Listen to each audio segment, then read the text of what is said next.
Babilonia, pasado, presente y futuro. Introducción. La puerta de Dios. Cuando pensamos en los lugares donde tuvieron lugar los acontecimientos de la Biblia, normalmente nos imaginamos Belén, Nazaret, Galilea, tal vez Egipto y por supuesto Jerusalén. Pero gran parte de la Biblia tuvo lugar en una tierra a cientos de kilómetros de estos lugares. Se la conoce como Mesopotamia, la tierra entre los ríos. También se la conoce como la cuna de la civilización. Hoy en día, gran parte de la antigua Mesopotamia se encuentra dentro de las fronteras de la República de Irak. Bagdad es la capital, una bulliciosa ciudad moderna con más de 4,5 millones de habitantes. La mayoría la consideraría una ciudad antigua, ya que fue establecida en el año 762 después de Cristo por el califa Al-Mansur. Pero Bagdad es relativamente un recién llegado a la llanura mesopotámica. Al norte y al sur hay muchas otras ciudades, cuya historia se remonta mucho antes del nacimiento de Jesús, mucho antes de Moisés y algunas incluso antes de las maravillas del antiguo Egipto. Se remontan al principio mismo del tiempo registrado. Incluyen ciudades como Nínive y Nimrud al norte, y al sur, Ur y Eridú, y la más famosa de todas, Babilonia. Babilonia significa puerta de Dios, y alguna vez fue una de las ciudades más elaboradas e influyentes del mundo. Dentro de sus grandes murallas defensivas que encerraban la ciudad más grande de su época, fueron palacios, templos y los jardines colgantes que figuraban entre las maravillas del mundo antiguo. Ya no están. Babilonia está en ruinas. Los arqueólogos han excavado una pequeña sección y el Departamento de Antigüedades de Irak está restaurando una parte como parque arqueológico. Pero la mayor parte de la ciudad antigua todavía está enterrada bajo la arena. Incluso el río que una vez atravesó esta magnífica ciudad ha cambiado su curso. Pero Babilonia sigue viviendo de una manera diferente. Al igual que Jerusalén y Roma, Babilonia es más que una simple ubicación geográfica. El nombre Babilonia ha llegado a simbolizar la confusión total y la resistencia de la humanidad a Dios. 2 veces en el pasado y una vez más en el futuro, Dios ha intervenido dramáticamente en los intentos de la humanidad de construir una Babilonia. Por esta razón, la historia de Babilonia, tal como está registrada en la historia y la profecía, contiene una lección importante para toda la humanidad. Capítulo 1. Del Edén a Babel. Para comprender el significado de Babilonia para nosotros hoy, debemos retroceder en el tiempo, hasta el comienzo de la civilización humana. En cierto sentido, la historia de Babilonia comienza mucho antes de que existiera una ciudad con ese nombre. Comienza con la fundación de la civilización humana en la tierra, cuando en algún lugar de la tierra entre los ríos, Dios preparó un jardín y creó a los primeros seres humanos. La Biblia nos dice que el Creador formó al hombre del polvo de la tierra y sopló en sus fosas nasales el primer aliento de vida física, y el hombre se convirtió en un ser viviente. Génesis 2:7.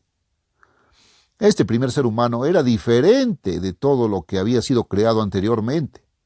Mientras que Dios había hecho todas las demás formas de vida según su propia especie, dijo: hagamos al hombre a nuestra imagen, conforme a nuestra semejanza. Génesis 1:26. Dado que el hombre fue hecho a imagen de Dios y según la semejanza de Dios, había una gran diferencia cualitativa, no solo cuantitativa, entre los animales y los seres humanos. Los animales no tienen la capacidad de cuestionar lo que es moralmente aceptable, o lo que está bien y lo que está mal. No cuestionan el significado más amplio de la existencia, ni buscan la inmortalidad. La gente sí lo hace, y eso es lo que los distingue. Los seres humanos fueron creados con mente propia, y Dios quería saber cómo usarían esas mentes. Mucha gente está familiarizada con la historia de Adán y Eva y el árbol frutal prohibido en el jardín del Edén, pero muy pocos han comprendido realmente su significado. El jardín del Edén era un hábitat cuidadosamente planificado.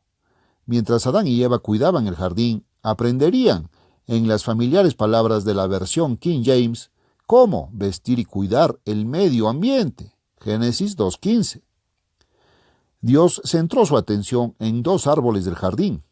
Les dio a Adán y Eva el derecho a comer del árbol de la vida. Este árbol representó el propósito final de Dios al crear al hombre, que tuviera vida. No solo una existencia mortal temporal, sino vida eterna. El otro árbol del jardín era el árbol del conocimiento del bien y del mal, pero Dios lo puso muy firmemente fuera de los límites. Había algunos aspectos de la creación que estaban fuera de la capacidad humana de comprender y controlar. En algunas áreas, Dios sabía más y la humanidad necesitaba confiar en su palabra. El día que comas de él, el árbol del conocimiento del bien y del mal, ciertamente morirás, advirtió. Génesis 2, 16, 17. ¿Pero el hombre haría caso? La respuesta a la pregunta determinó la dirección que tomaría el progreso humano. Esta especie recién creada, hecha a imagen de Dios mismo, ¿elegiría permanecer bajo la autoridad de Dios? ¿O elegirían el hombre y la mujer seguir su propio camino, decidiendo por sí mismo qué estaba bien y qué estaba mal? Fue un momento crucial en la historia de la humanidad. En esta etapa, Satanás, en forma de serpiente, entró en escena. Sembró las semillas de la duda en la mente de Eva. El árbol era hermoso. La fruta parecía buena para comer.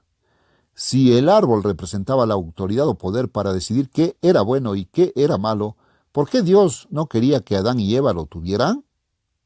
Porque, explicó Satanás, Dios sabía que el día que comáis de él, se os abrirán los ojos y seréis como dioses, sabiendo el bien y el mal. Génesis 3:5. Y sugirió Satanás, ¿no querían ser así? De hecho, fue tentador. Primero Eva, luego Adán sucumbieron. Dios había aprendido lo que quería saber. Estas nuevas criaturas, creadas con mentes que podían pensar y elegir, podrían y elegirían desobedecer. Ese fue un asunto serio. Siempre ha sido la intención de Dios que los seres humanos, hechos a su imagen, eventualmente llegaran a ser aún más parecidos a Dios, pero no hasta que hubieran aprendido a comportarse como Dios. Ya que habían elegido no obedecer, Adán y Eva y sus descendientes tendrían que aprender las consecuencias de esa decisión. De lo contrario, significaría confusión, disputa, discusión y frustración eternas, y no valdría la pena vivir la vida eterna. Y entonces Dios desterró a Adán y Eva del jardín. No los abandonó por completo, pero al negarles el acceso al árbol que proporcionaba comprensión espiritual, el hombre eventualmente se vería obligado a aprender, a través de una experiencia dura y fría, que la obediencia a Dios era el único camino a seguir. Cuando Adán y Eva dejaron atrás el jardín del Edén, la raza humana dio sus primeros pasos en dirección a Babilonia. Fueron necesarios más de 17 siglos para que la humanidad pasara de la inocencia del Edén a su primer intento de construir Babilonia. El registro bíblico nos muestra que este fue un periodo violento en la historia. Comenzó cuando Caín mató a su hermano Abel y culminó en el gran diluvio en el que pereció la vida humana, excepto la familia de Noé. Cuando las aguas del diluvio desaparecieron, Dios sacó a Noé y a su familia del arca. Les ordenó que comenzaran de nuevo, viviendo en armonía con la creación y entre sí. Era la oportunidad de un nuevo comienzo. Algunos hicieron caso, pero el deseo de ser autosuficientes e independientes fue una fuerte tentación. Las viejas actitudes rápidamente volvieron a surgir cuando hombres y mujeres pensaron que sabían más que Dios. Unos 20 años después del diluvio, un grupo de viajeros invadió Mesopotamia. Mientras viajaban, hallaron una llanura en tierra de Sinar y habitaron allí. Génesis 11:2. Necesitaban una base, un punto central de reunión. La llanura de Sinar parecía un lugar ideal. Allí encontraron recursos y materiales para construir una ciudad sustancial. Pero no sería una ciudad cualquiera. Tenían ladrillo en lugar de piedra y asfalto en lugar de argamasa. Y dijeron, venid, edifiquémonos una ciudad y una torre cuya cúspide esté en el cielo. Génesis 11:3-4. Según el historiador judío Josefo, el líder de este pueblo era Nimrod, nieto de Cam, el hijo de Noé. La Biblia nos dice que se ganó la reputación de ser un poderoso cazador delante del Eterno. Génesis 10:9, expresión que implica oposición a Dios. Ha habido muchas impresiones de artistas sobre cómo pudo haber sido la Torre de Babel. La mayoría son fantasiosas, algunas ridículas. Es casi seguro que la torre era un edificio mucho menos ambicioso. La llanura de Sinar es generalmente plana, e incluso hoy en día se puede ver en kilómetros a la redonda un edificio de unos 30 metros de altura. Una torre que llegaba al cielo no tendría que ser más alta que ser un hito en esta región. La actitud de los constructores fue: hagamos un nombre para nosotros mismos, para que no seamos esparcidos sobre la faz de toda la tierra. Génesis 11:4. Esto no era lo que Dios había planeado. Hubo que repoblar la tierra y diversificar la raza humana. Dios permitió que los constructores continuaran trabajando en la torre por un tiempo. La tradición sumeria dice que esto duró 2 años, pero finalmente decidió intervenir. Pero el Señor descendió para ver la ciudad y la torre que los hijos de los hombres habían construido. Génesis 11:5. La pequeña torre de ladrillo cocido que sobresalía descaradamente de la llanura no representaba ninguna amenaza para Dios, pero era un símbolo de desafío y una expresión de la actitud independiente y segura de sí misma que había metido en problemas a Adán, Eva y sus descendientes. Dios no podía permitir que esto continuara sin control.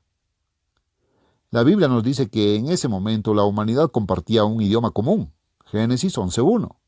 Existían otros idiomas antes del diluvio, pero es bastante lógico que las primeras generaciones de los descendientes de Noé hubieran compartido una lengua familiar común. Debería haber sido una gran ventaja, pero esta incipiente civilización claramente se estaba desarrollando en la dirección equivocada. Entonces, cuando Dios revisó el progreso en Babel, supo lo que había que hacer. No impediría que los humanos siguieran el rumbo elegido, pero sí los frenaría. Génesis nos cuenta lo que pasó. Y el Señor dijo: ciertamente el pueblo es uno y todos tienen un solo idioma, y esto es lo que comienzan a hacer. Ahora nada de lo que se proponen hacer les será negado. Venid, bajemos y confundamos su lengua, para que no entiendan el habla de los demás. Génesis 11:6-7. Los constructores no pudieron comunicarse claramente entre sí, por lo que la construcción de la Torre de Babel se detuvo. Las familias tomaron caminos separados, se esparcieron por la faz de la tierra y eventualmente se convirtieron en tribus y naciones. Fue la primera vez que Dios intervino en el desarrollo de una Babilonia, pero no sería la última. Capítulo 2. ¿No es esta la gran Babilonia? Bajo el liderazgo de Nabucodonosor, Babilonia se convirtió en la ciudad más grande e impresionante del mundo antiguo. La guerra a menudo sacudía la cuna de la civilización. Mesopotamia fue escenario de muchas batallas en los siglos que siguieron al intento de construir la Torre de Babel. La ciudad de Babel, o Babilonia como la conocemos en la historia posterior, tuvo altibajos. Construida a orillas del río Éufrates, Babilonia fue atacada y destruida varias veces, pero se levantó de sus ruinas aún más magnífica que antes. Bajo Hammurabi, los babilonios controlaban un imperio que se extendía desde el Golfo Pérsico hasta el curso superior del río Tigris. A mediados del segundo milenio antes de Cristo, esta dinastía cayó en manos de enemigos y el poder de Babilonia decayó. Otros ahora tenían control sobre Mesopotamia. Durante varios siglos, la influencia de Babilonia solo jugaría un papel secundario. Pero en el año 612 a.C., la capital asiria, Nínive, cayó ante una fuerza combinada de babilonios y medos. 7 años más tarde, los babilonios, también conocidos en esa época como los caldeos, derrotaron a las fuerzas egipcias del faraón Necao en Carquemis. Y Babilonia una vez más se convirtió en la potencia dominante en la región bajo el liderazgo del brillante Nabucodonosor. Nabucodonosor era un gobernante ambicioso y capaz, que había planeado un extenso programa de construcción de palacios, templos y canales para su capital. Bajo su gobierno, Babilonia se convertiría en la ciudad más impresionante que el mundo jamás haya visto. Lo que Nabucodonosor no se dio cuenta fue que su ascenso al poder era parte de un plan divino. El orgulloso rey se veía a sí mismo como el amo indiscutible del mundo. Dios eligió este momento para enseñarle a él y a todos los que lo siguieron quiénes realmente controlaban el destino de las naciones. Su imperio ahora se enfrentaría a una nación que no era como las demás que había sometido. Esta nación era Judá, remanente del reino de Israel, que había sido establecido por Dios cuando sacó a sus antepasados del cautiverio egipcio más de 800 años antes. Eran un pueblo elegido que había entrado en un pacto con Dios. Su destino no dependía de su poder militar ni de la fuerza de sus alianzas, sino de si obedecían o no las leyes de Dios. Hubo un momento en que tanto Babilonia como Judá mantuvieron relaciones distantes pero cordiales, cuando ambas estaban bajo dominación asiria. La Biblia nos cuenta cómo, aproximadamente un siglo antes, los babilonios habían enviado una misión de buena voluntad al rey Ezequías de Judá para felicitarlo por su recuperación de una grave enfermedad. Ezequías le había mostrado al emisario babilónico el tesoro del templo, construido por un rey anterior, Salomón. Esto resultó ser un error costoso.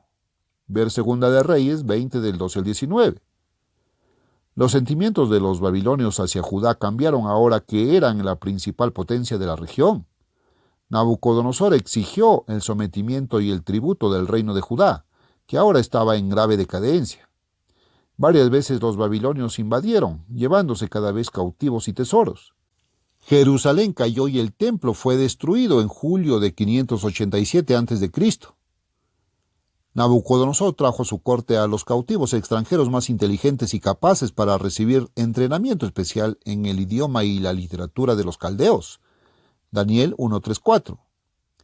El escenario estaba preparado para una asociación inusual entre el gran rey babilónico y un joven judío cautivo llamado Daniel. La historia de la relación de Daniel con el rey la encontramos en el libro de la Biblia que lleva su nombre. Lo que ni Daniel ni Nabucodonosor entendieron en ese momento fue que estaban viviendo un momento histórico de la historia. Durante casi 1000 años, Dios había estado trabajando con su pueblo escogido de Israel y Judá. Les había enviado advertencia tras advertencia sobre lo que sucedería si no obedecían, pero no habían hecho caso. Entonces Dios había permitido que las naciones hostiles de alrededor los tomaran cautivos. Los habitantes de Samaria, la capital de Israel, fueron finalmente hechos cautivos en el año 721 a.C. por los asirios. Ahora Judá había caído presa de las fuerzas de Nabucodonosor.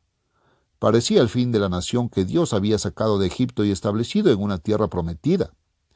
En realidad, mientras terminaba un capítulo del trato de Dios con la humanidad, otro estaba a punto de comenzar.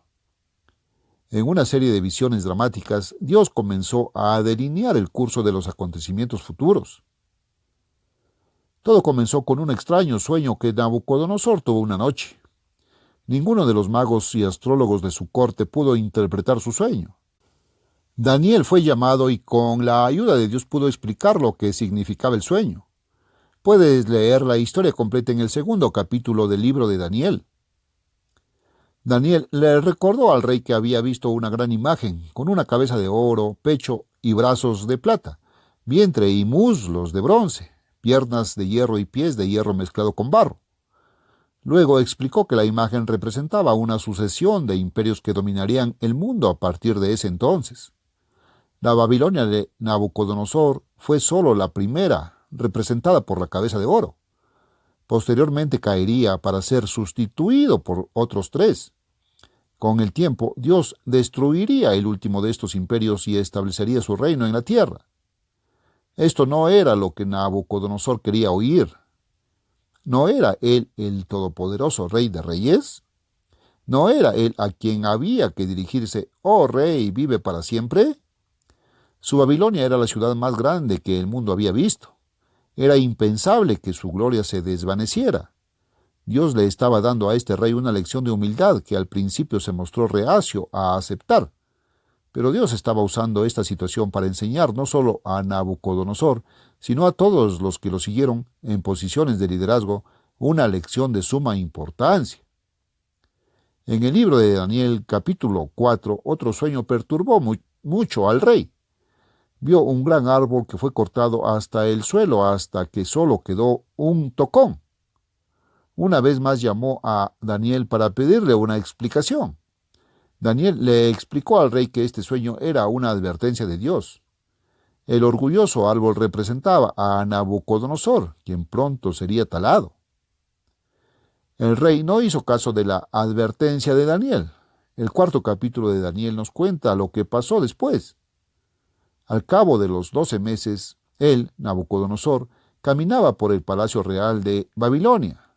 El rey habló diciendo: ¿No es esta la gran Babilonia que he construido para morada real con mi gran poder y para honra de mi majestad? Mientras aún estaba la palabra en la boca del rey, una voz cayó del cielo. Rey Nabucodonosor, a ti se te dice: el reino se ha apartado de ti, y te echarán de los hombres, y tu morada será con las bestias del campo. Os harán comer hierba como a los bueyes, y 7 tiempos pasarán sobre ti, hasta que sepáis que el Altísimo domina en el reino de los hombres, y lo da a quien él quiere. En esa misma hora se cumplió la palabra acerca de Nabucodonosor. Daniel 4, del 29 al 33. El ataque de locura de Nabucodonosor duró 7 años. Al final de ese tiempo su mente fue restaurada. Aprendió la lección. Lo pasó a la posteridad, según sus propias palabras registradas en Daniel 4 del 34 al 37. Y al fin del tiempo yo, Nabucodonosor, levanté mis ojos al cielo, y mi entendimiento volvió a mí, y bendije al Altísimo, y alabé y honré al que vive para siempre, porque su dominio es dominio eterno, y su reino es de generación en generación. Al mismo tiempo mi razón volvió a mí, y por la gloria de mi reino, mi honor y esplendor volvieron a mí. Ahora yo, Nabucodonosor, alabo y ensalzo y honro al Rey del cielo, cuyas obras son verdad y sus caminos justicia, y a los que caminan con soberbia él puede humillarlos.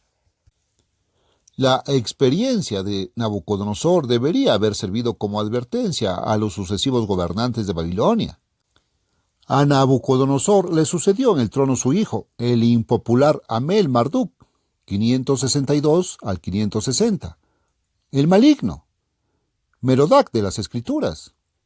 Él a su vez fue asesinado y sucedido por su cuñado Nergal-Sharra-Usur, Neriglisar, 560 al 556, un general y yerno de Nabucodonosor. Tras la muerte de Neriglisar en circunstancias oscuras, su joven hijo Labashimarduk reinó durante 3 meses antes de ser derrocado en una rebelión. Nabunidus subió al trono. Su hijo y príncipe heredero fue Belshar-Usur, el bíblico Belsasar. Belsasar era tan orgulloso y arrogante como lo había sido Nabucodonosor. Aunque Babilonia en ese momento estaba asediada por enemigos, Belsasar permaneció indiferente, confiando en que las formidables defensas de la ciudad lo mantendrían a salvo. En Daniel capítulo 5 leemos que planeó un gran banquete y con gran alarde de vanidad ordenó que las bebidas y la comida se sirvieran en copas de oro y en platos saqueados del templo de Jerusalén. Incluso mientras estaba sentado festejando, un grupo quedó atónito y en silencio cuando una mano misteriosa apareció y comenzó a escribir en la pared de la sala del trono. Ninguno de los magos del rey pudo entender. Una vez más llamaron a Daniel. Explicó que el escrito era un mensaje de Dios. Dios estaba poniendo fin al orgulloso gobierno de Belsasar. Babilonia estaba acabada. El reino quedaría dividido entre los medos y los persas, quienes mientras hablaban estaban entrando en la ciudad. Esa noche de octubre del año 539 a.C., Dios intervino nuevamente en los asuntos de Babilonia. Lo que sucedió fue una confirmación dramática de la mano anterior de Dios en la historia. Dios había profetizado el fin de Babilonia en una profecía detallada dada a través de Isaías, casi 200 años antes. Isaías profetizó que Dios haría posible que un rey llamado Ciro conquistara los muchos reinos que en última instancia conformarían su imperio. Así dice el Señor a su ungido, a Ciro, cuya diestra he tomado para someter naciones delante de él y desatar las armas de los reyes, para abrir delante de él las puertas dobles, o puertas de 2 hojas, para que las puertas no se cierren. Isaías 45:1. Las puertas dobles que no se cerrarían ni se cerrarían con llave es una referencia a la manera notable en que Ciro pudo capturar la ciudad de Babilonia. Con sus enormes y altos muros, Babilonia parecía inexpugnable desde el exterior. Cuando el ejército principal de Ciro acampó alrededor de la ciudad, los babilonios se rieron. Conscientes de su avance, habían almacenado provisiones para muchos años y podían sobrevivir indefinidamente a un asedio. Sin embargo, sin que los babilonios lo supieran, Ciro estaba implementando un plan ingenioso. Algunos de sus hombres estaban ocupados río arriba desviando el río Éufrates, que normalmente fluía a través de enormes compuertas hacia la ciudad. Cavaron un canal para desviar el río hacia un antiguo lago. El nivel del río pronto se hundió, lo que permitió a los persas pasar por debajo de las puertas y entrar en Babilonia y al amparo de la oscuridad. Al parecer, Ciro también había conseguido que un espía entrara en la ciudad, quien en la noche apropiada había abierto un conjunto de puertas, la doble puerta, profetizada en el muro que se extendía a lo largo de la orilla del río. A través de estas puertas el ejército de Ciro invadió la metrópoli. Los babilonios quedaron sorprendidos y no ofrecieron resistencia efectiva.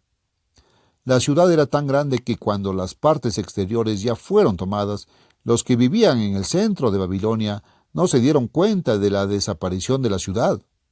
Celebrando lo que pudo haber sido el festival de Año Nuevo, continuaron su alegría hasta que la verdad se hizo demasiado evidente. La ciudad más grande del mundo antiguo había caído. Durante los siglos siguientes decayó lentamente y finalmente se desmoronó. La época de la cabeza de oro había terminado. Ahora el imperio representado por el cofre y los brazos de plata controlaría el mundo durante una temporada. El imperio medo-persa gobernó Babilonia y muchos países durante poco más de 2 siglos, hasta que cayó ante las fuerzas de Alejandro Magno, el vientre y los muslos de bronce de la imagen de Nabucodonosor. Alejandro quería hacer de Babilonia la capital de su imperio, pero sus sueños se vieron frustrados cuando murió de fiebre, probablemente en la sala del trono del antiguo palacio de Nabucodonosor. En los años siguientes, el desierto se fue apoderando poco a poco. Los palacios y templos de Babilonia se derrumbaron. La arena movediza enterró los parques y vías fluviales. Incluso el río cambió su curso. La una vez gran ciudad de Nabucodonosor ya no existía. Pero en otro sentido, no fue el final. La Biblia nos habla de otra Babilonia, destinada a ser la más grande de todas. Lo encontramos en el último libro de la Biblia, el Apocalipsis. Capítulo 3. Misterio, Babilonia la Grande. La profecía bíblica revela que una gran superpotencia militar y económica, Babilonia la Grande, dominará el mundo. El Apocalipsis a menudo se considera uno de los libros de la Biblia más difíciles de entender. Sus extrañas imágenes, visiones peculiares y lenguaje complicado desconciertan tanto a profanos como a eruditos. Y sin embargo, el libro pretende ser una revelación, no un oscurecimiento. Fue entregado por Jesucristo a Juan, el último superviviente de los apóstoles originales, para que la Iglesia entendiera el marco de acontecimientos que iban a ocurrir entre su época, finales del siglo I después de Cristo, y el regreso de Cristo a la tierra para establecer el reino de Dios. Los eventos que describe ocurren en el momento que la Biblia llama el fin de los tiempos, en un mundo que es muy diferente al que conocemos hoy. La revelación se sitúa en el futuro, pero no en un futuro lejano. Describe una serie de acontecimientos que llevan a la humanidad a un punto de crisis sin precedentes en la historia. Retomemos la historia en el capítulo 17, en un punto en el que siglos de codicia, violencia y mala gestión finalmente han alcanzado a la raza humana. Vastas zonas de la tierra han sido devastadas por la guerra, el hambre y las enfermedades.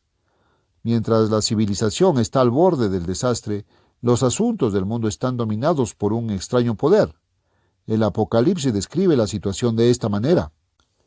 Y vi a una mujer sentada sobre una bestia escarlata llena de nombres de blasfemia, que tenía 7 cabezas y 10 cuernos. Apocalipsis 17:3. Gran parte de la información del libro de Apocalipsis se revela en símbolos. Esta peculiar bestia y otras similares se describen en varios otros lugares a lo largo del Apocalipsis. Otras profecías dejan claro que representan una serie de regímenes que han controlado el territorio que alguna vez estuvo gobernado por el antiguo Imperio Romano y sus herederos. El Imperio Romano cayó en el año 476 después de Cristo, pero Roma mantuvo una influencia continua, particularmente en Europa Central.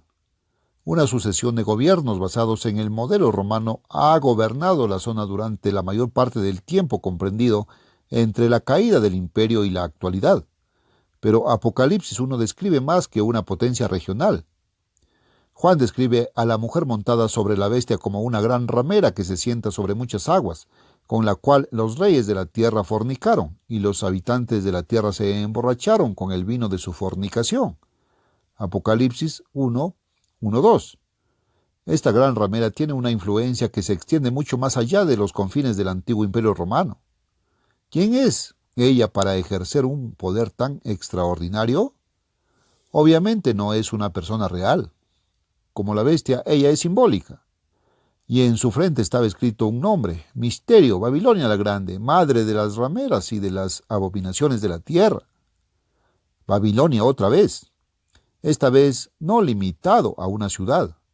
Babilonia está personificada como una ramera, una prostituta, que seduce e influye en el destino del mundo. El resto de Apocalipsis 17 describe un mundo violento y turbulento, dominado por la mujer sobre la bestia. Juntos están preparando los habitantes de la tierra para luchar contra el regreso del Mesías. Ciertamente este no es el mundo que conocemos hoy. Tenemos nuestros problemas, pero no hemos llegado a una crisis como esta. Puede que no tengamos un mundo de paz y abundancia para todas las naciones, pero los líderes de las principales naciones del mundo son en general hombres y mujeres sensatos y razonables. A pesar de sus diferencias, tienen suficiente sentido común y autocontrol como para no derribar la civilización. Entonces, ¿cómo surge este mundo sombrío descrito en Apocalipsis? Los cambios importantes en la situación mundial no ocurren por casualidad. Son causados incluso cuando la mayoría de la gente no reconoce lo que está sucediendo. Esto se debe a que la mayoría de nosotros tendemos a entender las noticias en términos de los titulares, como un asesinato, una revolución o una declaración de guerra. Olvidamos que estos son solo el efecto último de presiones que a veces se han ido acumulando durante décadas. Las fuerzas de la economía influyen mucho más de lo que creemos en la configuración del estado de ánimo del mundo.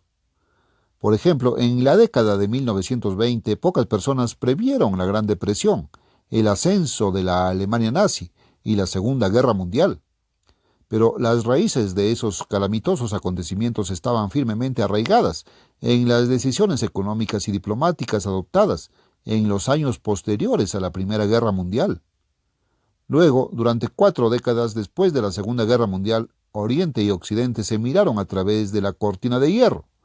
Parecía que el precario status quo solo podía mantenerse mediante una carrera armamentista cada vez más acelerada. Pero han sido las presiones económicas, causadas por decisiones tomadas después de la guerra, las que en gran medida han sido responsables de alterar el equilibrio de poder y romper el atasco diplomático, haciendo posible los cambios recientes en Europa. Entonces, aunque el mundo descrito en el libro de Apocalipsis pueda parecer improbable ahora, si miramos con atención podemos ver cómo el futuro podría estar dominado por un sistema como Babilonia la Grande. Nunca ha habido un momento como este. Aunque tenemos una prosperidad y un progreso sin precedentes, se ha comprado a un precio. Ahora estamos empezando a afrontar el hecho de que nuestra civilización tiene algunos problemas críticos y quizá terminales. La tierra ha sido contaminada, envenenada y despojada de recursos. Los expertos pueden discutir sobre los detalles, pero no hay duda de que se debe hacer algo si queremos evitar una catástrofe. ¿Pero qué? Puede que las naciones industriales estén despertando al hecho de que no pueden seguir contaminando, pero la tecnología moderna tiene como subproducto toda una gama de materiales de desecho cada vez más potentes. La tecnología para la conservación está disponible, pero es costosa y las naciones optan por permitírsela en una etapa avanzada de su ciclo de desarrollo. La prosperidad es su prioridad. El cuidado del medio ambiente puede posponerse. Todo el mundo habla de salvar el futuro de labios para afuera, pero no si eso significa prescindir de la hora. Pero todas las naciones, pequeñas y grandes, ricas o pobres, dependen en última instancia de los alimentos, el agua y el aire para sobrevivir. Se ha estimado que dentro de 10 años el 82% de la población mundial vivirá en países en desarrollo. Los recién llegados a la carrera tecnológica están empezando a mostrar sus músculos y muchos ya están experimentando la primera ola de prosperidad. A medida que crezcan, demandarán una proporción cada vez mayor de los recursos de la tierra. En este mundo superpoblado e interdependiente, ninguna nación puede resolver por sí sola los problemas, ni siquiera dentro de sus propias fronteras. Las naciones ricas no pueden simplemente subir la escalera del progreso tras ellas mismas y predicar con superioridad la moderación. Las personas hambrientas, desesperadas por alimentos y combustibles, no sacrificarán el hoy por el bien del mañana. Su crisis es ahora. Se necesita un esfuerzo mundial en el que todas las naciones demuestren tolerancia, paciencia, buena voluntad, generosidad y sentido común. Pero así no es como funciona el mundo. Lo que es más probable que suceda es que las naciones con un interés común se unan para vigilar y preservar al menos su parte de los recursos de la tierra. Ya se están formando bloques comerciales y cárteles regionales. Está sucediendo entre Estados Unidos y Canadá, en el este de Asia, América Central y América del Sur, el Pacífico Sur, el Caribe y significativamente en las naciones de Europa. La Comunidad Económica Europea planea desmantelar las barreras comerciales y aduaneras restantes entre ellos, creando un vasto mercado común de más de 320 millones de personas.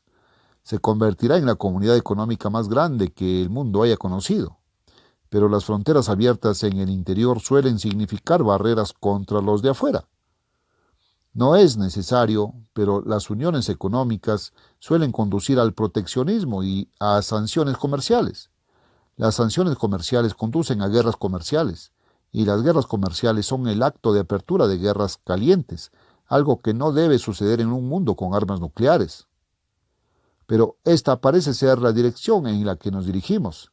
Si no encontramos una manera de resolver estas dificultades, corremos el riesgo de perder todo el progreso de siglos de civilización. Debemos disciplinarnos. Hará falta de voluntad de hierro, o puño de hierro. La historia ha demostrado que no pasa mucho tiempo antes de que un mundo desesperado y asustado se vuelva aún más egoísta y cruel. En tiempos de crisis, incluso las personas más amantes de la libertad están dispuestas a renunciar a algunos de sus derechos y libertades en aras de preservar su estilo de vida y sus valores.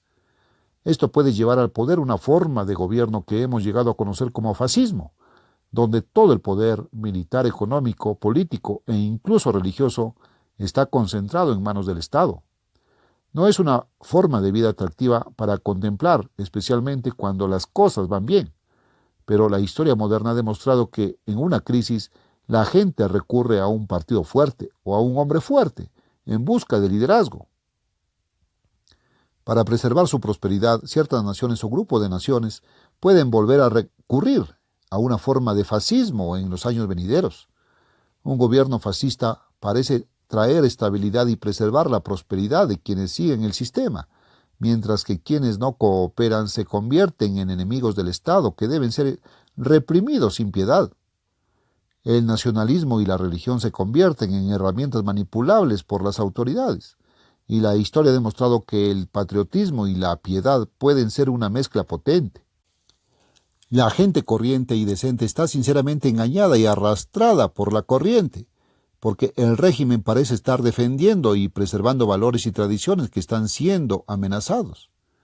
En este clima político paranoico y sobrecargado de emociones, los valores y las lealtades se desdibujan y la gente se siente intimidada, dispuesta a traicionar a amigos e incluso a familiares para ganar favores o identificarse con el estado de ánimo predominante. La mayoría de nosotros nunca hemos conocido un momento como este y puede parecer descabellado, pero en este siglo ha ocurrido una tragedia de este tipo en algunas de las naciones más cultas y avanzadas de la tierra, y la Biblia nos dice que volverá a suceder, solo que esta vez a una escala mundial aterradora. El libro de Apocalipsis describe a la humanidad presa de una superpotencia totalitaria de este tipo. La mujer ramera del Apocalipsis representa un sistema que dicta cómo debe funcionar el mundo. Aquellos que siguen sus decisiones sobreviven e incluso prosperan. Ella ejerce su autoridad a través de una superpotencia militar y económica, la bestia simbólica. Impone su duro régimen al mundo, decidiendo quién vive, quién come, quién pasa hambre, quién comercia. Se inspira en los regímenes rígidos del pasado. Toma las decisiones sobre quién obtiene qué recursos, quién puede producir qué y dónde puede arrojar sus desechos tóxicos. Es despiadado y eficiente y no permite oposición. Puede que no sea lo ideal, pero puede parecer la única alternativa a un colapso total del sistema mundial. Entonces, nos dice la Biblia, la mayor parte del mundo cooperará con este sistema, permitiendo a Babilonia un control cada vez mayor de todos los aspectos de la vida, económico, político, militar e incluso religioso. Y él, la bestia simbólica, hace que todos, pequeños y grandes, ricos y pobres, libres y esclavos, reciban una marca en la mano derecha o en la frente, y que nadie pueda comprar ni vender, excepto el que tiene la marca o el nombre de la bestia, o el número de su nombre. Apocalipsis 13, 16, 17. ¿Quién desempeñará estos roles en esta visión de pesadilla del futuro? El libro de Apocalipsis es como un guión. Se ha escrito el guión y se han establecido los roles de los personajes principales, pero el elenco no ha sido elegido. Ciertamente no es la intención de los líderes razonables de hoy sentar las bases de semejante monstruosidad. Son arquitectos cuidadosos que elaboran diligentemente planes para un futuro pacífico y respetuoso de la ley, que garantice la paz y la prosperidad. Pero los arquitectos no siempre pueden estar seguros de qué será de los edificios que diseñan. Estas profecías bíblicas deberían enviar una escalofriante nota de precaución a través de los pasillos del poder hoy. Las naciones del mundo son como animales acorralados en una trampa. Sienten que las presiones los impulsan en nuevas direcciones. Es posible que hasta gruñen y se muerdan unos a otros a medida que afloran sus viejas animosidades. No se dan cuenta de que todos están siendo llevados al borde de la ruina, porque detrás de la mujer montada en la bestia hay otro poder, el genio maligno de Satanás. Este es su mejor esfuerzo para engañar a la humanidad, utilizando una superpotencia religiosa, política, económica y militar, mediante la cual puede dirigir el destino del mundo hacia su propio fin. Solo tiene un objetivo. En el jardín del Edén intentó frustrar el plan de Dios. Una vez más, Satanás está detrás de escena. Nunca ha sido más tentador ni más peligroso. Ha logrado engañar al mundo entero. Apocalipsis 12:9. A lo largo de los siglos, Dios ha permitido que la humanidad cometa errores, pero como un padre vigilante, nunca nos ha quitado los ojos de encima, porque nunca ha perdido de vista el propósito de su creación. Cuando el mundo gima bajo el yugo de Babilonia la Grande, será el momento de que Dios venga al rescate. La humanidad, cegada por Satanás, puede haber pensado que no había otra opción que someterse a este sistema opresivo, en el que la humanidad podría sobrevivir, pero la libertad, la misericordia, el amor y la verdad no. Y así, una vez más, Dios intervendrá en los asuntos de Babilonia. Después de estas cosas vi a otro ángel descender del cielo, con gran autoridad, y la tierra fue iluminada con su gloria. Y clamó con fuerte voz, diciendo, ha caído Babilonia la Grande, habitación de demonios, prisión para todo espíritu inmundo y albergue para toda ave inmunda y aborrecible. porque todas las naciones han bebido del vino del furor de su fornicación. Los reyes de la tierra han fornicado con ella, y los mercaderes de la tierra se han enriquecido con la abundancia de sus lujos. Apocalipsis 18, del 1 al 3. Puede que Babilonia la Grande haya sido despiadada con todos los que se le oponían, pero ha hecho que el mundo funcione para aquellos que la siguen, con su sistema. Ella ha dado a la humanidad los frutos económicos, políticos y religiosos del mundo elegido en el jardín del Edén. Para aquellos que no pueden ver a través de su engaño, Babilonia parece ser la última esperanza para preservar la civilización. Dios la interrumpe en lo que parece ser el punto culminante de su éxito. Parecerá un desastre. Y los reyes de la tierra que fornicaron y con ella vivieron en deleites, llorarán y se lamentarán por ella, cuando vean el humo de su incendio, estando a distancia por miedo a su tormento, diciendo: ¡ay, ay! Esa gran ciudad Babilonia, esa ciudad fuerte, porque en una hora ha venido su juicio. Apocalipsis 18, 9, 10. Significará el colapso del sistema económico mundial, y los mercaderes de la tierra llorarán y se lamentarán por ella, porque ya nadie compra sus mercancías. Versículo 11. Babilonia ha organizado el comercio de mercancías de oro y plata, piedras preciosas y perlas, lino fino y púrpura, seda y escarlata, toda clase de madera de cedro, toda clase de objetos de marfil, toda clase de objetos de madera preciosísima, bronce, hierro y mármol, y canela e incienso, aceite aromático e incienso, vino y aceite, flor de harina y trigo, vacas y ovejas, caballos y carros, y más siniestramente cuerpos y almas de hombres, es decir, esclavos. Versículos 12-13. El comercio internacional en el mundo moderno se ha convertido en una vasta e intrincada red. Se realizan grandes ofertas con solo tocar un botón. Las fortunas están en juego y los mensajes van y vienen entre computadoras a la velocidad de la luz.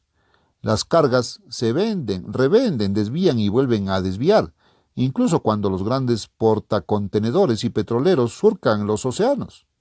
Luego, en una hora terrible, las pantallas se quedan en blanco, los teléfonos dejan de sonar, los telex ya no suenan, mientras la red intrincadamente equilibrada, cuidadosamente controlada y aplicada despiadadamente de una última Babilonia la Grande deja de funcionar repentinamente. No es de extrañar entonces que los mercaderes de estas cosas que se enriquecieron con ella se mantengan a distancia por miedo de su tormento, llorando y lamentándose y diciendo: ¡ay, ay! Aquella gran ciudad que estaba vestida de hermosas ropas, lino, púrpura y escarlata, y adornados con oro, piedras preciosas y perlas, porque en una hora tantas riquezas se redujeron a nada. Y todos los capitanes de barco, todos los que viajan en barco, los marineros y todos los que comercian en el mar, se paraban a distancia y gritaban al ver el humo de su incendio, diciendo: ¿cómo es esta gran ciudad? Polvo sobre sus cabezas, y gritaban llorando y lamentándose, diciendo: ¡ay, ay! Esa gran ciudad en la cual todos los que tenían barcos en el mar se enriquecieron con sus riquezas, porque en una hora ha quedado desolada. Apocalipsis 18, 15 al 19. Seguramente solo un enemigo de la humanidad querría ver todo esto destruido. Por eso, cuando Jesucristo regrese para asumir los gobiernos del mundo y establecer el reino de Dios, al principio no será recibido como un libertador. Parecerá un usurpador, otra amenaza a la que hay que resistir y reprimir. Lo que en realidad es el día más grande de la historia será considerado una calamidad. Cristo regresará para establecer un nuevo orden mundial de paz, amor, cooperación y armonía entre todas las naciones del mundo. Pero el amanecer de esta nueva era de esperanza parecerá el fin del mundo. Satanás habrá hecho bien su trabajo. Nada se puede salvar de este imperio codicioso, egoísta, despiadado y malvado. Es lo opuesto a todo lo que Jesucristo representa, la antítesis de todo lo que planea lograr mientras reconstruye el mundo. El sistema babilónico debe ser eliminado de la tierra de una vez por todas. Entonces, simbólicamente, un ángel fuerte tomó una piedra como una gran piedra de molino y la arrojó al mar diciendo: así con violencia será derribada la gran ciudad de Babilonia y no será más hallada. Apocalipsis 18:21. Babilonia como sistema no desaparecerá tan fácilmente. Tomará tiempo para que su memoria se desvanezca, porque ha producido una forma de vida política, economía, religión y manejo de problemas entre naciones e individuos que es lo opuesto a la manera de Dios. Es una forma de vida basada en el razonamiento y la comprensión humanos, ayudados e instigados por los pensamientos pervertidos de Satanás. Ha persistido en la tierra desde los días del jardín del Edén y no cambiará de la noche a la mañana. Cristo no puede construir su nueva sociedad sobre los cimientos de la antigua. No puede utilizar sus sistemas, sus administraciones, sus hábitos o sus costumbres. Aquellos que fueron engañados para prolongar el antiguo sistema necesitarán ser reeducados. Cristo tendrá que empezar de nuevo, con nuevos administradores que hayan aprendido a lo largo de los siglos a pensar como Él y que hayan demostrado que serán competentes y leales en la aplicación y el cumplimiento de las leyes de Dios. Pero, ¿dónde encontrará personas así en un mundo que ha sido tan completamente engañado por Satanás? Capítulo 4. Salid de ella, pueblo mío. Dos mujeres se describen con símbolos en el libro del Apocalipsis. Una que ya hemos conocido, una ramera corrupta, astuta y traicionera, que se sienta ahorcajada sobre la bestia, seduciendo a los gobiernos del mundo, para que sigan sus caminos.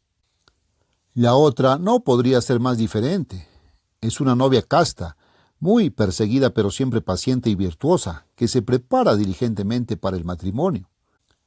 Ella representa el pueblo espiritual de Dios que Él ha llamado desde todos los tiempos. Han superado sus pecados y han aprendido a vivir en obediencia y armonía con las leyes de Dios.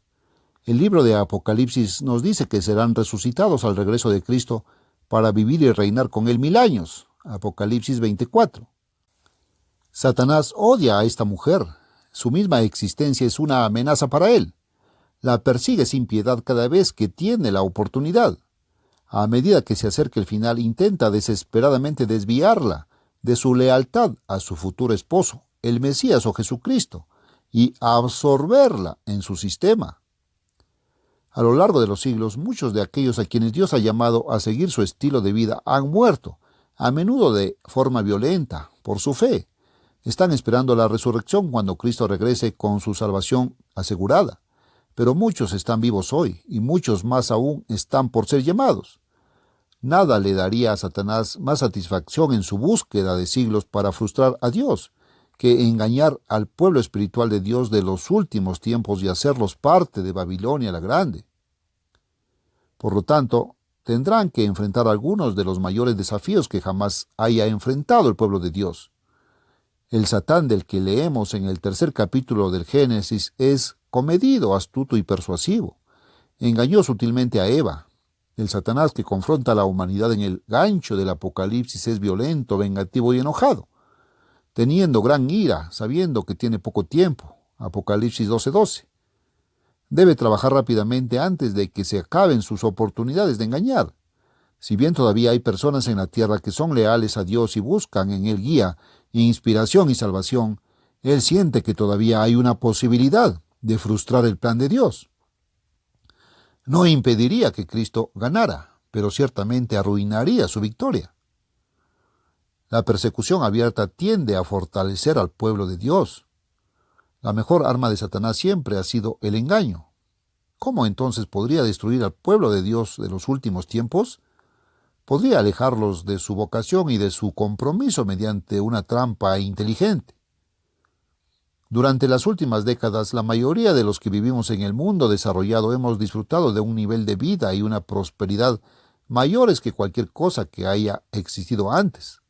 Lo que en épocas anteriores se habría considerado el colmo de lujo, ahora lo damos por sentado. Las maravillas de ayer son baratijas de hoy. El progreso y la prosperidad no son malos en sí mismos, porque es la voluntad de Dios que tengamos salud y prosperidad. 3 de Juan 2. Pero no si eso significa comprometerse con lo que es correcto. Babilonia la Grande, como se describe en el Apocalipsis, será atractiva. Aquellos que se ajusten seguirán disfrutando de los frutos de la prosperidad. Aquellos que rechacen a Babilonia y sus caminos serán expulsados, abandonados a su suerte y expuestos al riesgo de persecución, esclavitud e incluso la muerte. porque un sistema totalitario es despiadado al aplastar a todos los que se le oponen. Sin embargo, aquellos que conocen la verdad no deben transigir. Este es el desafío que enfrenta esta última generación del pueblo de Dios. Son una iglesia construida sobre los cimientos de los apóstoles y profetas, llamada a vencer sus pecados, a Satanás y al mundo, mientras se preparan para vivir y reinar con Jesucristo. Al igual que Daniel, que resistió las tentaciones de la Babilonia de Nabucodonosor, deben permanecer fieles a su llamamiento y a su Dios mientras Babilonia la Grande domina todos los aspectos de la vida a su alrededor. Entonces, mientras la gran ramera se sienta confiadamente ahorcajada sobre su bestia, acercando al mundo cada vez más al desastre, Dios suplica a su pueblo: salid de ella, pueblo mío, para que no seáis partícipes de sus pecados, ni recibáis parte de sus plagas. Apocalipsis 18:4. Puede que esto no sea tan fácil para un pueblo acostumbrado a la prosperidad y la comodidad. Han llegado a esperar libertad y tolerancia, y tal vez incluso las dan por sentado. Quizás hayan llegado a considerar su alto nivel de prosperidad material como una bendición de Dios, la consecuencia natural de su fidelidad a Él. Mientras las personas a su alrededor venden sus principios y su conciencia por unos cuantos años más de materialismo, ¿tendrá esta generación de la Iglesia del fin de los tiempos la fe y la convicción para mantenerse firme? Frente a una creciente oposición, ¿podrán los cristianos más ricos y materialistas que jamás hayan existido enfrentar la pobreza, convertirse en parias sociales y soportar la persecución como tantas veces tuvieron que hacerlo aquellos que los precedieron en la fe? Jesucristo ha prometido sostenerlos, satisfacer sus necesidades e incluso protegerlos del horror total de los acontecimientos del fin de los tiempos. Pero, ¿reclamarán esa promesa y perdurarán hasta el final? Cuando venga el Hijo del Hombre, ¿hallará realmente fe en la tierra?, preguntó Jesús en Lucas 18:8. Depende de las decisiones que se estén tomando incluso ahora. Los músculos espirituales, como los físicos, no se pueden desarrollar instantáneamente. Cuando Babilonia la Grande sea desatada en esta tierra, tal vez sea demasiado tarde para comenzar a edificar una fe duradera. Por eso, Jesucristo dice a su iglesia que esté siempre dispuesta y que no confíe indebidamente en las posesiones materiales.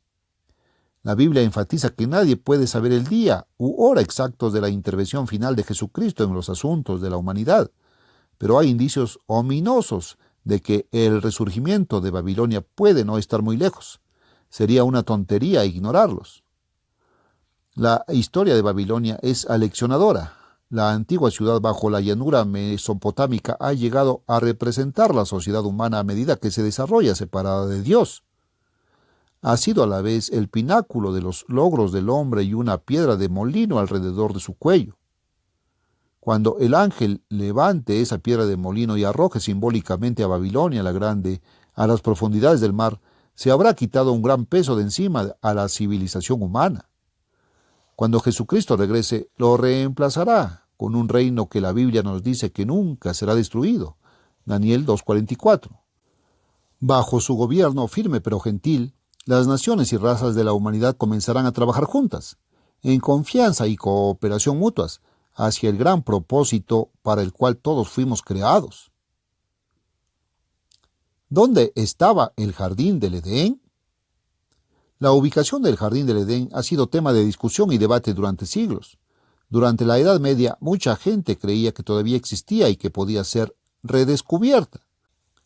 Algunos exploradores españoles buscaron el jardín paraíso en el Nuevo Mundo, pero sin éxito. ¿Dónde estaba el jardín? La Biblia no fija definitivamente el sitio. Se nos dice simplemente que el Señor Dios plantó un jardín en el Edén, al oriente, y puso allí al hombre que había formado. Génesis 2:8. Se proporciona una pista adicional. Salía del Edén un río para regar el jardín, y de allí se partía y se convertía en 4 cabeceras. Versículo 10. Dado que 2 de esos 4 nombres de ríos son los de Tigris, antiguo, Hiddekel y Éufrates, ver versículo 14, muchos han sentido que el jardín estaba en Babilonia o en el sur de Mesopotamia, en el actual Irak, donde las antiguas leyendas sumerias sitúan un jardín similar. Los depósitos de limo han alterado radicalmente toda la configuración de la Baja Babilonia a lo largo de milenios. Además, el Tigris y el Éufrates han cambiado sus lechos varias veces a lo largo de la historia. Los estudios arqueológicos han indicado que alrededor del 4000 a.C. un río del sur de Irak se trenzó o se dividió en una serie de corrientes separadas, antes de entrar en lo que ahora se llama el Golfo Pérsico o Arábigo. ¿Serán las cabeceras de los ríos de Génesis 2? Otras ubicaciones sugeridas para el jardín incluyeron Armenia, cerca de las cabeceras del Tigris y el Éufrates, Dilmun, moderno Bahrein en el Golfo Pérsico o sitios en el suroeste de Persia. Sin embargo, el sur de Babilonia sigue siendo el lugar generalmente aceptado. De ser así, el libro de Génesis sitúa el comienzo de la vida humana en la misma región que la arqueología moderna ha demostrado, que es la cuna de la civilización, el hogar original de las razas humanas. ¿Dónde está el Edén hoy? Se fue. A Adán se le ordenó vestirse y cuidar el jardín. Pecó y fue expulsado. El jardín creció demasiado y se arruinó como cualquier jardín sin cuidado humano. El Dios de este mundo. Es imposible apreciar realmente el significado de Babilonia en la historia y la profecía sin comprender también el papel de Satanás el diablo. El concepto de un espíritu malévolo que es la encarnación de todos los males suena hoy descabellado y supersticioso. Pero la Biblia muestra que hay un diablo que ha desempeñado un papel invisible pero importante en la historia de la humanidad. Nos dice que una vez fue un ángel poderoso, Lucifer, el portador de luz, que ocupó una alta posición al principio en el trono de Dios y luego en la tierra. Se deformó por los celos y el orgullo y finalmente dirigió a un tercio de los ángeles en una rebelión contra Dios. Así Lucifer, el ángel de luz, se convirtió en Satanás, el adversario y líder de los poderes de las tinieblas.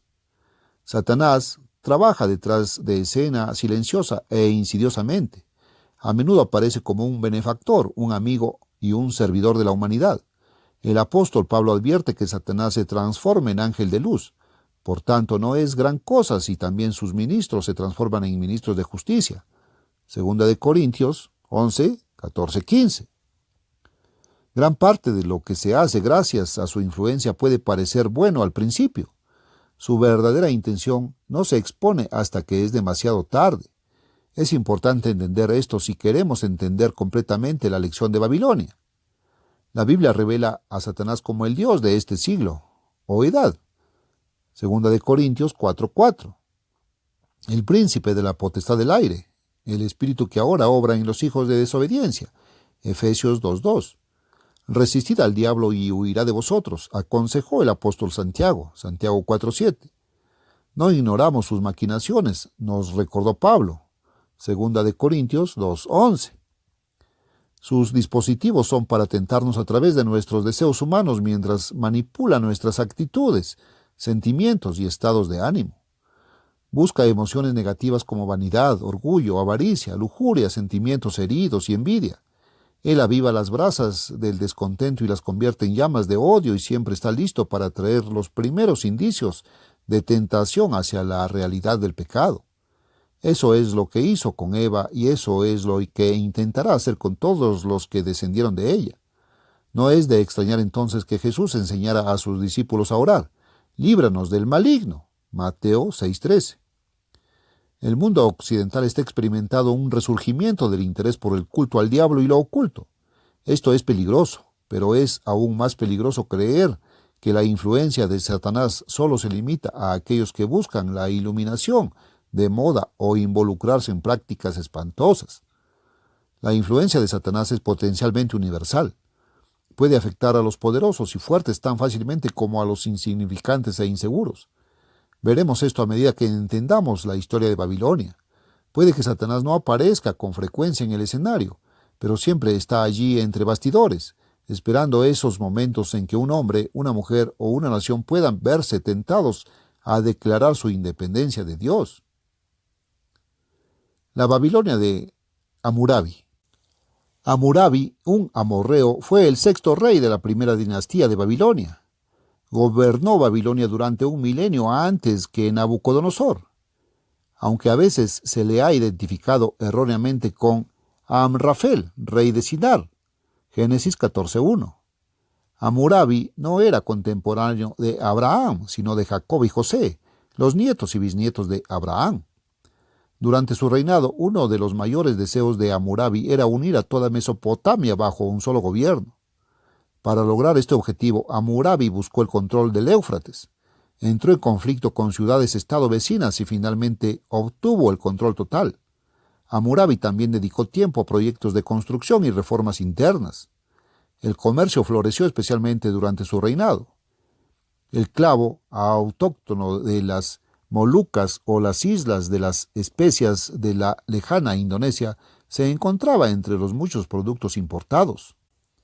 Pero quizás Hammurabi sea más conocido por su conjunto de leyes que se han conservado hasta el día de hoy, el famoso Código de Hammurabi, basado en colecciones más antiguas de ordenanzas sumerias y acadias. Fue uno de los primeros códigos legales de la historia. Está inscrito en una estela o pilar de diorita negra pulida, que lleva un bajorrelieve de Hammurabi recibiendo leyes del dios Sol Shamash, dios de la justicia.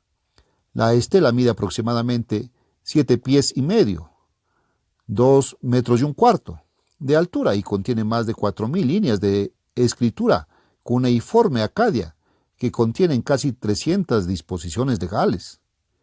El código de Hammurabi era único en muchos aspectos. El código, que cubría asuntos comerciales, penales, familiares y agrícolas, era mucho más completo y detallado que lo que cualquier civilización había intentado anteriormente. Su principio fundamental era que los fuertes no pueden oprimir a los débiles. En el siglo XII a.C., los elamitas se llevaron la famosa estela como botín de guerra a su capital, Susa. Fue descubierto allí en 1902 por el arqueólogo Jan Vincent Scheele. Es el documento cuneiforme más grande descubierto hasta ahora y ahora se encuentra en el Louvre de París. Durante el reinado de más de 4 décadas de Hammurabi, forjó uno de los grandes pero efímeros imperios de la antigua Mesopotamia y sentó las bases de la civilización babilónica que continuaría durante más de 1000 años después de su muerte. Hoy en día queda poco de la Babilonia de Hammurabi. La Babilonia que hoy puede ver el visitante es en gran parte la construida por Nabucodonosor. La Babilonia de Nabucodonosor. Bajo Nabucodonosor, Babilonia creció hasta convertirse en la ciudad más impresionante de su tiempo, la ciudad más grande del mundo. El historiador griego Heródoto declaró que superaba en esplendor a cualquier ciudad del mundo conocido. Su población puede haber superado los 200.000 habitantes. La vasta ciudad de Nabucodonosor incluía inmensas fortificaciones. Babilonia fue la ciudad mejor protegida de la antigüedad. Tenía 2 paredes, interior y exterior, imposibles de escalar o traspasar. 100 puertas de bronce estaban colocadas en la muralla inexpugnable, que estaba reforzada a intervalos regulares por torres defensivas.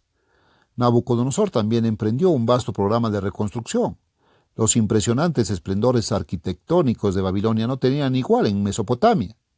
El elemento central de la ciudad era el gran templo de Marduk, jefe de los dioses babilónicos. Justo al norte estaba su Sigurat, asociado o torre del templo conocido como Etemenanquí, la casa que es la base del cielo y la tierra.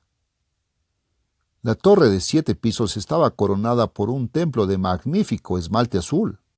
Desde el templo, el camino procesional pavimentado conducía hacia el norte hasta la espectacular puerta de Ishtar, decorada con mágicos toros y dragones moldeados en relieve en coloridos ladrillos vidriados.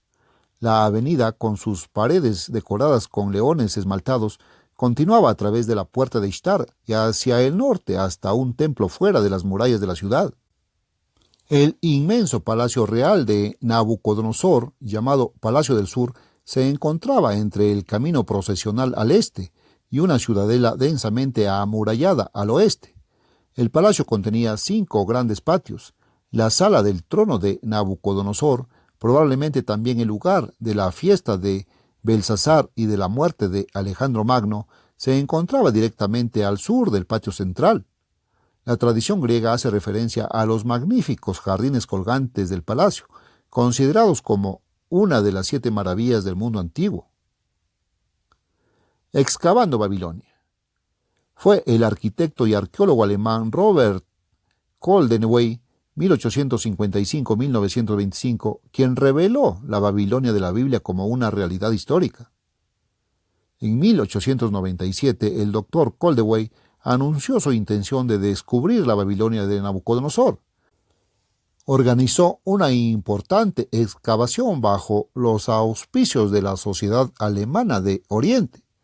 Las excavaciones comenzaron en marzo de 1899 entre desolados montículos de ladrillos de barro desmoronados cerca del pueblo de Hilla, al sur de Bagdad. Continuaría durante los siguientes 18 años. Lenta y minuciosamente, Koldewey comenzó a descubrir la metrópoli de Nabucodonosor. Entre los primeros descubrimientos de Koldewey se encuentran los restos de las enormes murallas de la ciudad. Los trabajadores de Koldewey, unos 200 efectivos, despejaron a continuación el camino procesional, la principal avenida de norte a sur que divide la ciudad. El camino conducía a la magnífica puerta de Ishtar. Varias temporadas de excavaciones revelaron el palacio de Nabucodonosor, con sus 5 patios. En la esquina noreste del palacio, cerca de la puerta de Ishtar, Koldewey descubrió un edificio con 14 bóvedas arqueadas y cerca de un pozo único con 3 pozos. Postuló que los famosos jardines colgantes de Babilonia crecían sobre el techo de este edificio abovedado. Muchos arqueólogos modernos, sin embargo, creen que las cámaras abovedadas servían como almacén, ya que en ellas se encontraron listas de raciones para los judíos exiliados. Los restos del gran sigurat de Babilonia fueron otro de los hallazgos de Koldewey. Desafortunadamente, no quedó nada más que los ladrillos desmoronados de la base de esa colosal torre, supuestamente construida en el sitio de la Torre de Babel, original de fama bíblica. Un asistente escribió que Koldewey vivió para Babilonia y pensó en Babilonia. Día y noche, la llegada de la Fuerza Expedicionaria Británica en marzo de 1917 le obligó a cerrar las excavaciones, dejando gran parte de su trabajo sin terminar. La leyenda de Ciro. Ciro II, llamado el Grande, fue rey de Persia desde el 558 al 529 a.C. Puso bajo su dominio a todo el cercano oriente, incluida la poderosa Babilonia, desde el mar Egeo hasta el río Indo. Entre sus hazañas destaca la concesión de permiso a los judíos cautivos en Babilonia para regresar a su tierra natal. Eso es historia, pero lo que no se comprende ampliamente es que casi 2 siglos antes de Ciro, el profeta Isaías registró, Isaías 44:28, que un hombre llamado Ciro permitiría a los judíos exiliados reconstruir Jerusalén y el templo, que en los días de Isaías aún no había sido destruido. Isaías también profetizó el derrocamiento de Babilonia por Ciro.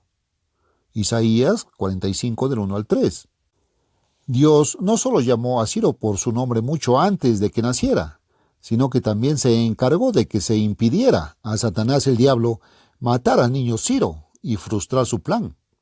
Las fuentes griegas, Heródoto, Genofonte y Tesias, proporcionan considerable información sobre los primeros años de vida de Ciro. Observemos la notable historia que rodea el nacimiento y la infancia de Ciro, según una versión relatada por Heródoto en su historia. Astiages, rey de los medos, era señor de los persas. Astiages casó a su hija Mandanei con su vasallo Cambises, rey de los persas. Del matrimonio de Mandané y Cambises nació Ciro. Astiages, sin embargo, soñó que el bebé crecería y lo derrocaría. Entonces ordenó a su consejero, Harpagus, que matara personalmente al niño. Harpagus, sin embargo, confió la ejecución a un pastor llamado Mitradates. Al descubrir que su esposa acababa de dar a luz a un niño muerto, el pastor sustituyó a Girus y lo crió como a su propio hijo. Cuando Ciro tenía 10 años, Astiages descubrió el engaño. A pesar del sueño, el rey fue persuadido de dejar vivir al niño. Cuando alcanzó la edad adulta, Ciro ascendió al trono persa. 558 a.C. En 553 encabezó una rebelión contra su abuelo materno.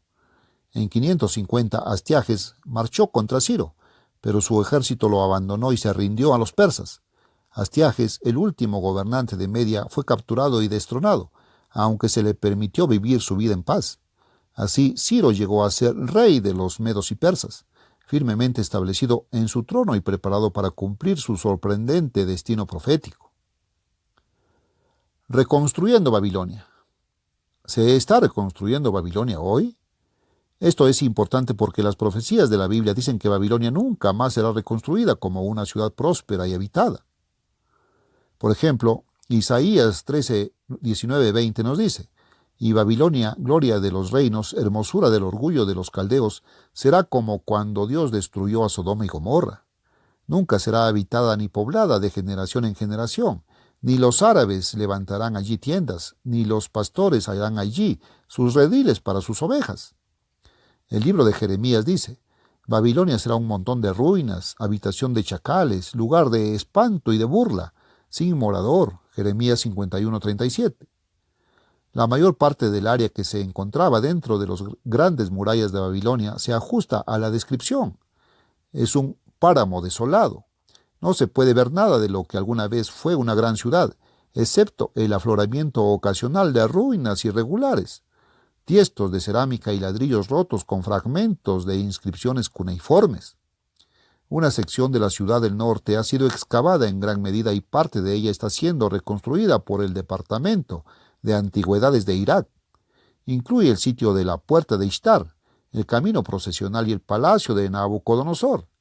Están siendo restaurados para recuperar algo parecido a su apariencia original. Cuando esté terminado, Irak tendrá una atracción turística de clase mundial. Pero Babilonia, como ciudad viva y vital, no está siendo reconstruida. El río Éufrates ha cambiado de curso y ya no atraviesa la ciudad. Es como si Nueva York hubiera sido destruida y los futuros habitantes del continente norteamericano hubieran decidido recrear el Empire State Building, el puente de Brooklyn y la Estatua de la Libertad, para mostrar algo de cómo había sido la ciudad. La reconstrucción de la parte norte de la antigua Babilonia es a la vez un monumento al genio de los antiguos que construyeron la ciudad y un testimonio de la certeza de las profecías que predijeron su caída. Babilonia y Roma. Aparte de algunas referencias históricas pasajeras en los libros de Mateo y Hechos, el nombre Babilonia se menciona en otros dos libros del Nuevo Testamento, Primera de Pedro y Apocalipsis. Estos pasajes han sido fuente de mucha discusión desde los primeros días del cristianismo. Algunos comentaristas bíblicos han considerado que la Babilonia de Primera de Pedro 5:13 es una referencia a la ciudad literal sobre el Éufrates. La mayoría de los eruditos modernos lo han considerado una referencia simbólica o figurativa a Roma. Las comunidades judía y cristiana existían en Babilonia a mediados del siglo I después de Cristo, cuando los comerciantes de Palmira fundaron allí una colonia comercial en el año 24 después de Cristo. Babilonia fue abandonada medio siglo después, cuando la colonia fue transferida a un nuevo asentamiento al otro lado del río Éufrates. Los pasajes Babilonia del Apocalipsis, sin embargo, son un asunto completamente diferente. Esos pasajes, Apocalipsis 14:8, 16:19, 17:5, 18:2, 10:21, son ampliamente conocidos hoy en día como en un contexto profético del fin de los tiempos, refiriéndose a una gran potencia mundial que aún no ha surgido en escena. Para los primeros cristianos, Babilonia en esos pasajes simbolizaba a Roma, la ciudad sobre 7 colinas. Compárese con Apocalipsis 17:9. Una vez los judíos habían sido llevados cautivos a Babilonia. Por lo tanto, ese nombre antiguo llegó a representar cualquier poder hostil al pueblo de Dios. La Babilonia profética denota claramente el imperio mundial de los césares con sus dioses falsos, sus múltiples pecados y su persecución de los cristianos. Para los cristianos, el nombre de Roma se había convertido en sinónimo de corrupción moral y tiranía política, y seguramente debe entenderse en sentido figurado en los pasajes proféticos sobre Babilonia. Cuando el Imperio Romano se cristianizó en el siglo IV después de Cristo, Se hizo difícil seguir retratando a Roma como la personificación del mal y el símbolo de la oposición a Dios. Sin embargo, una minoría de cristianos, fuera de la corriente principal y crítica de la alianza de la Iglesia con la esfera secular, persistió en considerar a Roma como la Babilonia profética.